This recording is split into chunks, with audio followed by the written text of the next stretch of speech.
So, like I said, we don't want to do too much, but we do want to introduce the topic of selecting the right partner and kind of go over some things you should be looking for. And this is coming from the men of the metaverse. So, what are some of the things you should look for? You should prioritize a partner who aligns with your core values and life goals. I think that's a very important thing because if you're going to be you're trying to spend the rest of your life with this person and, join lives and join bank accounts and, join families with this person.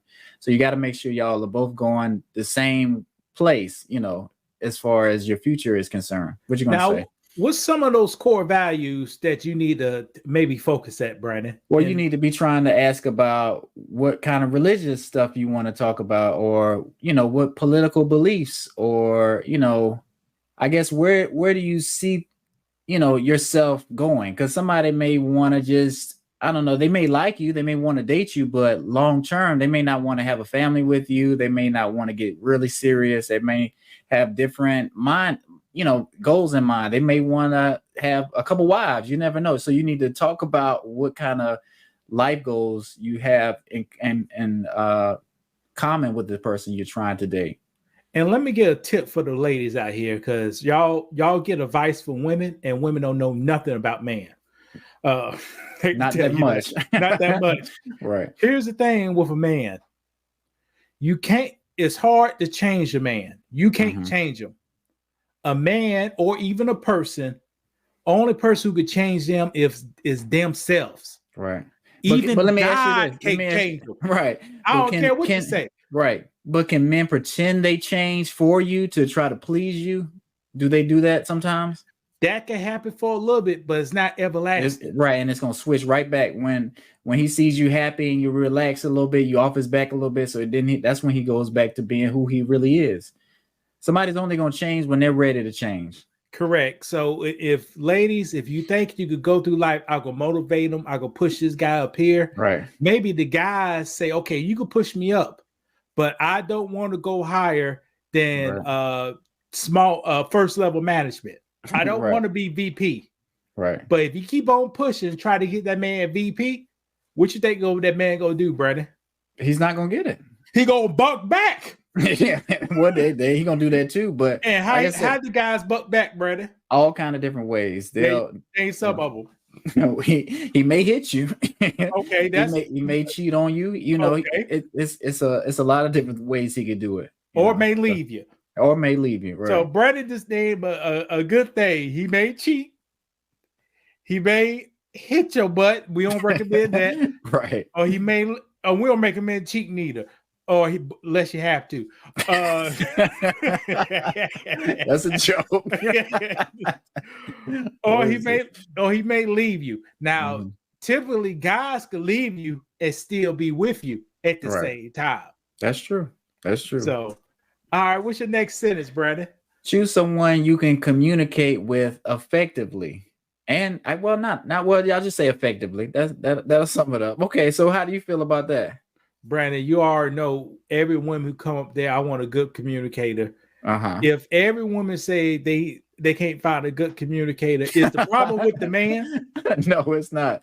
Because I guess men speak a certain language and women speak a certain language. And even men and women, everybody has different languages. Like I say, everybody has different love languages. But you have to figure out a way to communicate at least more than 50%. Y'all can get past that part of it. Where if you tell them, hey, I'm gonna do this, or hey, I don't like you to do this, they can respect that. Oh, the women don't talk like that. It's Brandon, it's still in the blank, Brandon. Okay. I'm gonna react, but I ain't gonna tell you why I'm reacting to. Right. Until it's already said and done. Right. Then I go start a fuss off of that. But that's part of communication. And you're never gonna be always in their good graces. You agree with that? Like you're gonna bump heads, you're gonna have conflict, but you still have to communicate. Whether you getting along or whether you not getting along. Yeah, Brandon, it's sad, but you are correct. There's always could be something wrong with the guy. What you mean? It's all you said. You ain't gonna never be in their good graces. You're not always gonna be. Yeah, but there's always gonna be something wrong with you. And that goes back to our first topic. You can't change him. You got to accept the way he is. You do. And I think it goes both ways. Like, is there? Well, I ain't even gonna say that because that you just don't. I guess I don't know. Do you think men have a problem with some of the things that women do to the point where we'll try to force them to change?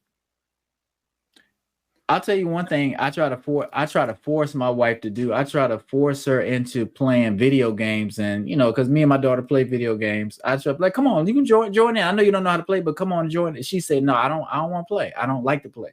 Now, brother, she ain't never had a Super Nintendo. How she gonna play? She has, so she no, she had a Nintendo. She just looked at him. She played old school Mario, and that's she's like, I'll play that. I'll play the Super Nintendo or the Nintendo, like, and you can play some of those games on the Switch. So she likes to play that, but the new game, she's like, nah, okay. I don't really want to play those. Okay, you're right. PlayStation 1 and Sega Saturn stop women from jumping over. So once technology made that leap, they don't want to do that. It was all up and down, left and right, A and B. That was it. Right. So what I'll do is I may want her to join in, but like I know that's not what she want to do, so I'll leave it alone. Like you can't win every battle. I can't make her do everything that I want her to do, and you got to be okay with that if you're going to be in a relationship, because you can't. Can you control your partner? Can you make them do whatever you want to do? No, it's not healthy to do it. No, it's not healthy. You could do it, but it's not healthy. So now you really can't do it, but it's not healthy. What's something women try to make men do, I guess, in the same kind of instance? Change who you are. Let me tell you something my wife used to do. I'm not gonna say she used to make me go to church, but she'll go to church. She used to be an usher at a church she used to go to. So when was this? A long time ago. Yeah, well, for sure. Y'all was dating? Yeah. Uh-huh. So and she wore the white outfit. Yep. With the thing around her head. No, she do all that. She had one. she had the white thing like this. She had the white gloves. But she didn't have the little hat. But she'd be like, she do the first service and the second service, and she would be like, "You coming to church?" I'm like, "No, I ain't coming to church." And she'd be like, "Okay, you should come, but I'm not gonna force you to go to church." And I used to lay in the bed chilling, and she'd be at church, being an usher. And to the point where why you don't want to go see your wife in the dress? Well, like I said, we was dating. I was being lazy. He'd be up all night Saturday. Are you really looking forward to getting up and carrying the word? No. But your wife is in the dress though. Yeah, for sure. Working. But she still don't women look good when they work? They do. But what do I want? Sleep, or I'm gonna see her when she come back. So what I did was, like I say, at a certain point, I started feeling bad about me just laying around while she's at service, and I started going to church while she was working. Like I say, she would come and sit by me when she could, but she was still being an usher, working, serving the Lord, right? So how did you do it? Did you go 50% of the time once you? I think first it started 25%, then it went to 50%, then I started going, and then she ended up not, continuing to be an usher. I think that's when we moved or whatever, but that's just what happened. And like I say, I didn't want to do it. I knew it was good for me. I started doing it, and it actually benefited my life, and I got closer to God that way. And did she force you to go? No, she didn't force me to go. She never forced me to go. You see, audience, a man, you can't force a man to do anything. Correct. Somehow something went in Brendan's heart, said, I need to see my wife in a dress dressed up with the hat on. And he got up, and he didn't have the dress well back then. He just had tucked the shirt in, and that was it. That's what I was going to ask you. Do you go to church? We keep saying we're going to try to find a church down here, and since my daughter goes to a private school or whatever you want to say, they do have a church there. So I said we were going to start going to that church. But do you go to church? I really don't go to church like I'm supposed to. When I do go to church, it's in South Carolina. Right. And nowadays, stuff is on the internet. You can go to church through different portals. Like, you can go on the internet and watch it live on YouTube or whatever, or just get some clips from wherever. What are you gonna say? It's not the same. It's definitely not the same for sure. I do that, but I still said I didn't go to church. I do what you just said I done. Because it is a different feeling when you're actually in church versus watching it on TV. Like, you can feel the music, you can feel the energy of the church when you go to church. So I do enjoy going to church. I think it's important.